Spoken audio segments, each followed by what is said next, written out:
dinailan nyo, di kayo makapag-perform kasi meron kayong away kayo, LQ kayo ng mga jowa nyo. Naku, huwag nyo na sabihin yan. Pagka narinig namin, babatukan talaga namin kayo. Kasi hindi kami naniniwala dyan. Kasi kami nagpe-perform kami, kahit kami gutom, may problema ang pamilya, maglalaro kami, lalaban kami para manalo. Kasi trabaho namin to. Walang pwedeng kumuha nito. Diba? Yun. Kaya huwag kayong magdadailan. Basketball player kayo, di ba? Gusto niyo maging basketball player? Walang reason. Shut up kayo.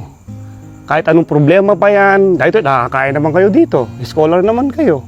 Oh, ano problema niyo? Wala. Makikinig lang kayo, magpa-practice lang kayo, magpapalakas lang kayo. Kaya ako, yung mga ugali nyo, itapon nyo na yan ha, yung mga ganyang ugali nyo. Kahit may problema, ang tawag doon, alam nyo, ano? Mahina, weak, yung hindi makapag-perform kasi may problema. Diba? Naniniwala kayo doon? At saka yung stress, naniniwala kayo doon? Sino naniniwala sa stress? Alam niyo yung stress, pang mayaman yan. Yan ang sinasabi ko sa inyo, pang mayaman yan. Kasi nung kami mahihirap, naglalaro kami doon, kuba na kami para kumita ng pera. Nagbakal bote na ako, nag-pedicab driver na ako. Ang sinasabi ko lang, pagod. Papahinga ko lang. Ba't nung yumaman na, yung iba, stress lang ako, saglit lang ha. Stress lang ako, yumaman na eh. Di ba? Ba, teka lang, hindi naman uso sa amin nung mahirap kami yan ha. Sabi, papahinga lang namin yan eh, pagod lang yan eh. Di ba, mas ginagamit mga patig lang.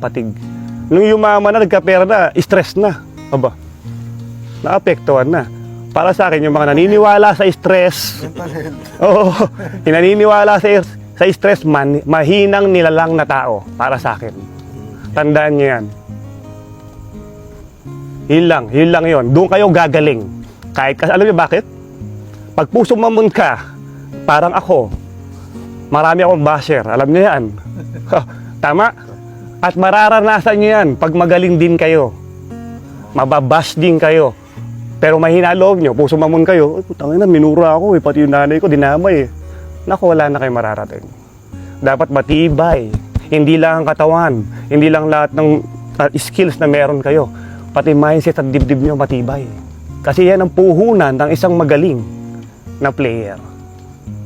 Yun lang ang masasabi ko. Okay? Salamat.